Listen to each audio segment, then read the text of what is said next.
This song is called Alice's Restaurant. It's about Alice and the restaurant. But Alice's Restaurant is not the name of the restaurant, that's just the name of the song. And that's why I called the song Alice's Restaurant.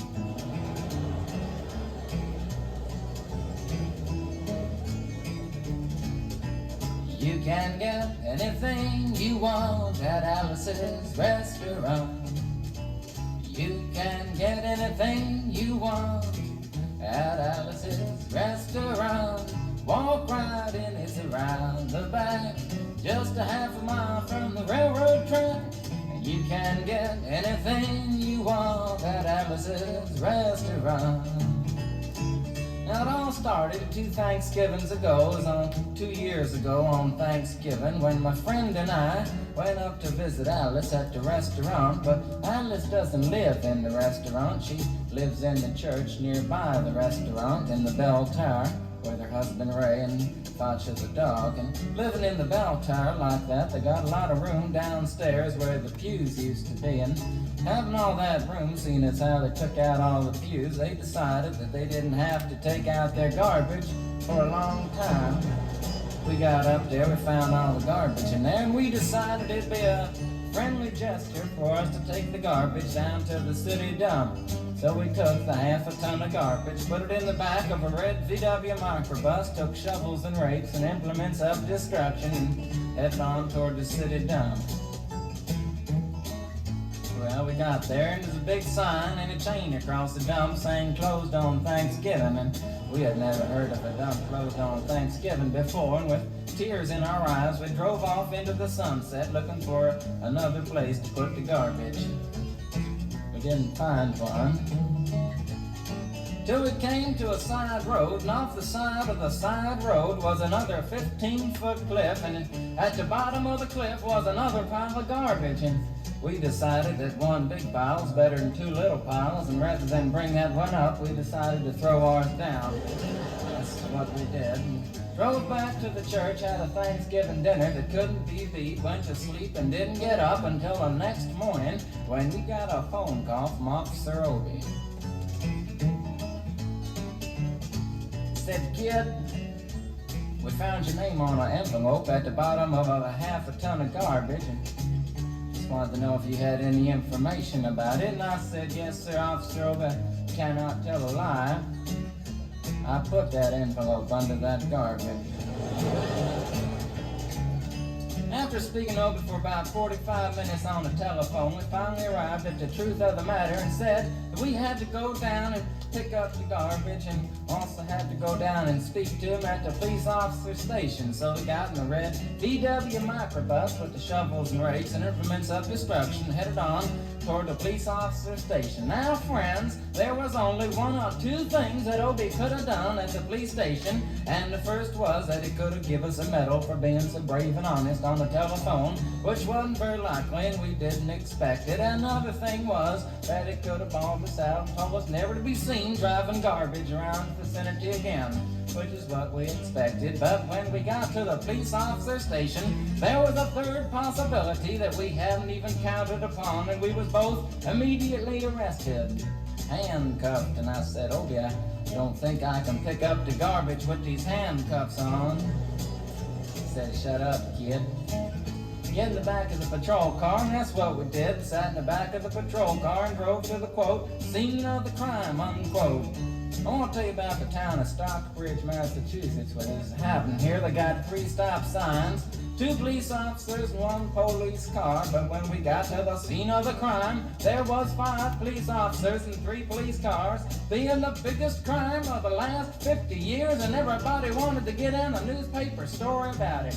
And they was using up all kinds of cop equipment that they had hanging around the police officer station. They was taking plaster, tire track, footprints, dog smell prints, and they took 27 8x10 colored glossy photographs with circles and arrows and a paragraph on the back of each one explaining what each one was to be used as evidence against us. Took pictures of the approach, the getaway, the northwest corner and southwest corner, and that's not to mention the aerial photography.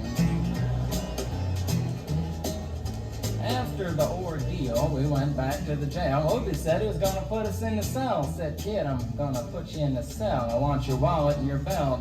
And I said, Obie, I can understand you wanting my wallet, so I don't have any money to spend in the cell, but what do you want my belt for? And he said, kid, we don't want any hangings. I said, Obie, did you think I was going to hang myself for littering?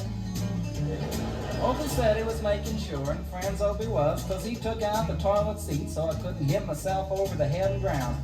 And he took out the toilet paper so I couldn't bend the bars, roll the toilet paper out the window, slide down the roll, and have an escape.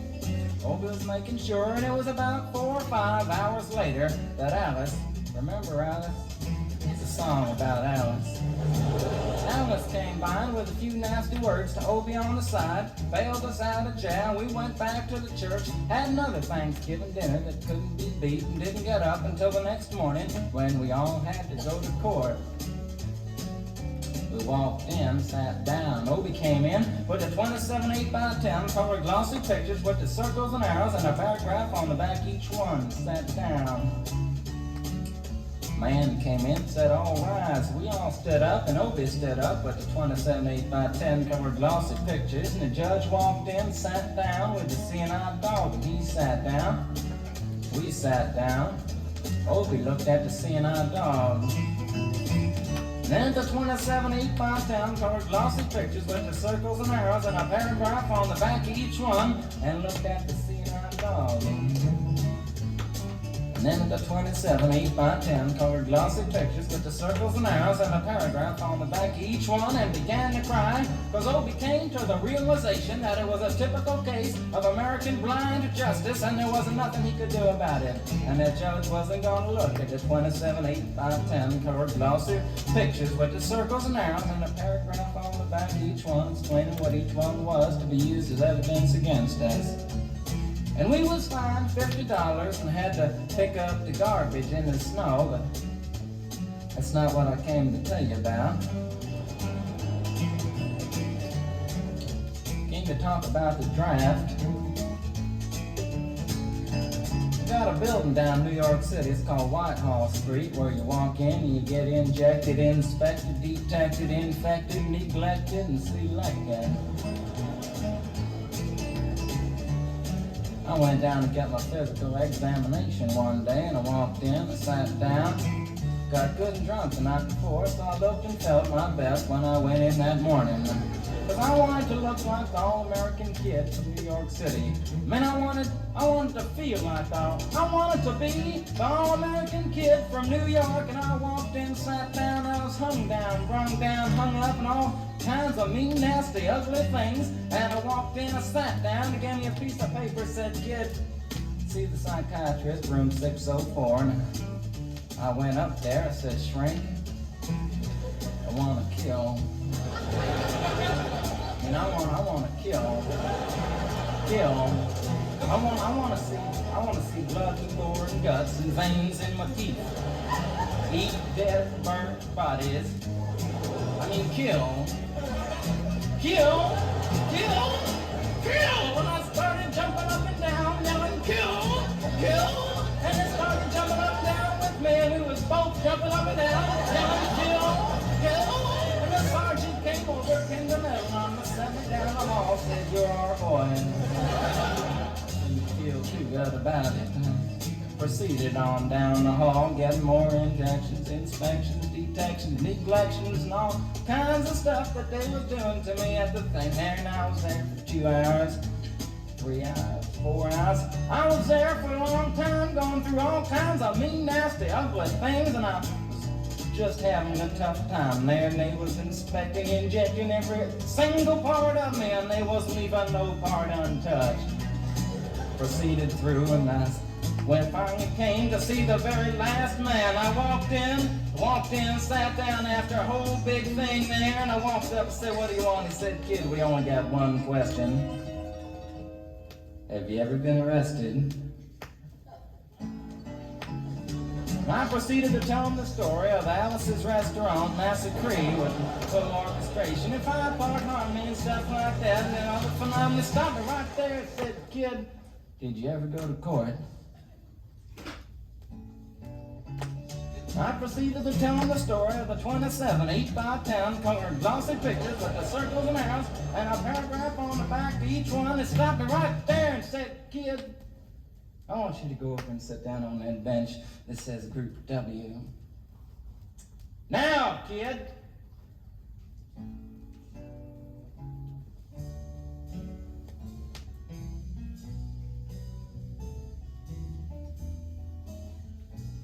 And I walked over to the bench there, and there's Group W is where they put you if you may not be moral enough to join the army after committing your special crime. And there was all kinds of mean, nasty, ugly-looking people on the bench there.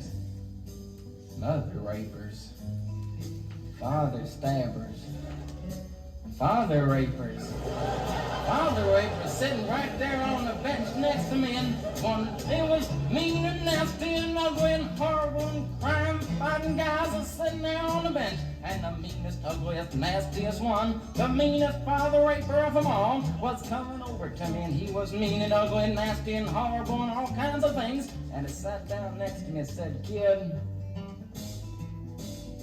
what'd you get?" I said, "I didn't get nothing. I had to pay $50 and pick up the garbage." I said, "What were you arrested for, kid?" And I said, "Littering."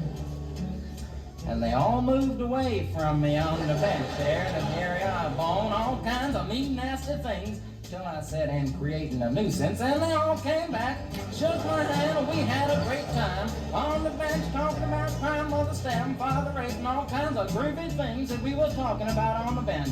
And everything was fine. We were smoking cigarettes and all kinds of things until the sergeant came over, had some paper in his hand, held it up and said, "Kids, this piece of paper's got 47 words, 37 sentences, 58 words. We want to know details of crime, time, crime, and else kind of thing. Got to time to about the crime, want to know the rest of the officer's name, and else kind of thing. You got to say in the time for 45 minutes, and nobody understood a word that he said. But we had fun filling out the forms and playing with the pencils on the bench there.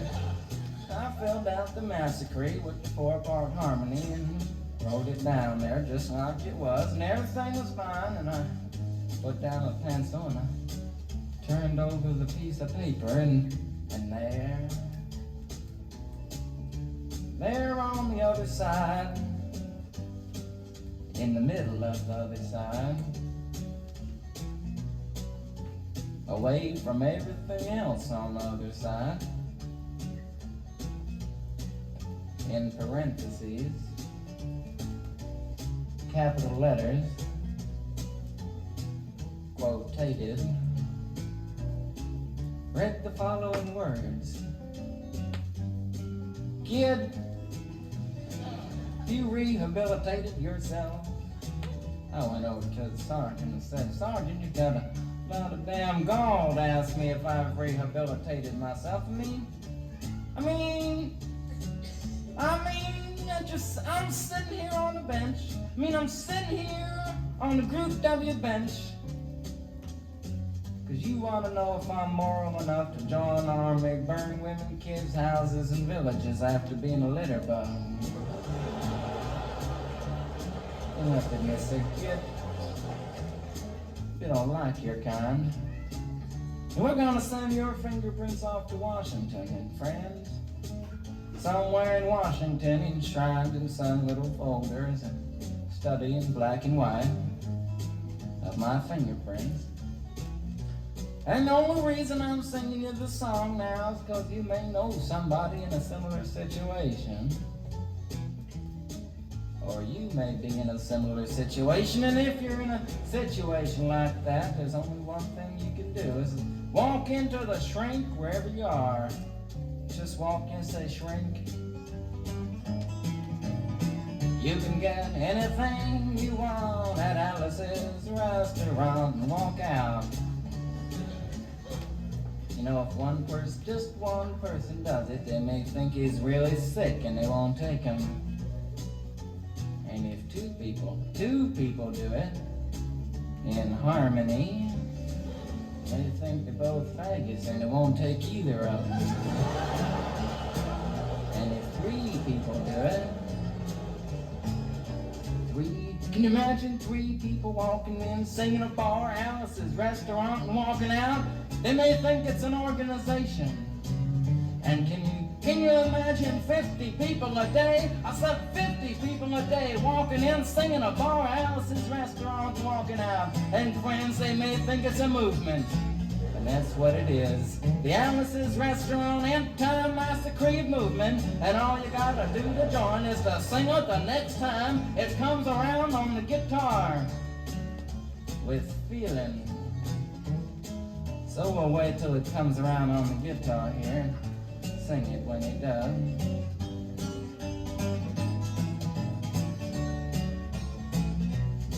Here it comes.